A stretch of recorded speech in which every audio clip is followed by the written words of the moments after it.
પૂર્વ નાયબ મુખ્યમંત્રી નીતિનભાઈ પટેલે રોહન ગુપ્તાને ન ઓળખવા અંગે સ્પષ્ટતા કરી છે।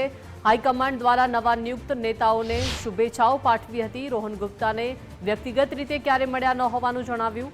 ઓળખ વગર કોઈને શુભેચ્છાઓ કેવી રીતે પાઠવી શકાય તે સવાલ। કોઈપણ પ્રકારનું રાજકીય કારણ કે મુદ્દો ન હોવાની સ્પષ્ટતા કરી છે। રોહન ગુપ્તાને પણ પૂછશો તો સાચી હકીકત જણાઈ આવશે। રોહનભાઈ જોડે મારે આજ સુધી આ મિનિટ સુધી કોઈ વ્યક્તિગત પરિચય નથી। તેઓ મને કદી મળ્યા નથી, હું પણ એમને કદી મળ્યો નથી। એટલે મારે એમને કોઈ પરિચય નહીં હોવાના કારણે નિર્દોષ ભાવથી મેં એમને અભિનંદન આપ્યા નથી। એની પાછળ બીજું કોઈ મોટું કારણ નથી।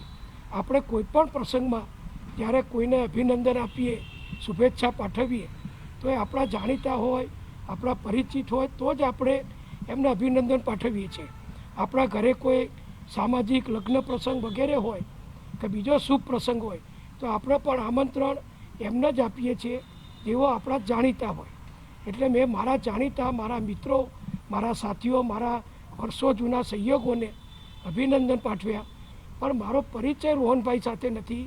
કદાચ તમે રોહનભાઈને જઈને પૂછશો કે તમે નીતિનભાઈને કદી મળ્યા છો તો તમને ખ્યાલ આવશે કે એમની પાસે શું માહિતી છે। કોંગ્રેસમાંથી આવેલા વર્ષો જૂના જે વિધાનસભામાં હતા, સંસદમાં હતા, કોંગ્રેસના કાર્યકરો હતા, જે મારી સાથે અવારનવાર મુલાકાત કરે છે, હું એમને મળું છું, અમે બધા મળતા રહીએ છીએ પક્ષની મિટિંગોમાં, પક્ષના કાર્યક્રમોમાં, પક્ષની કારોબારીમાં તો અમે મળીએ છીએ।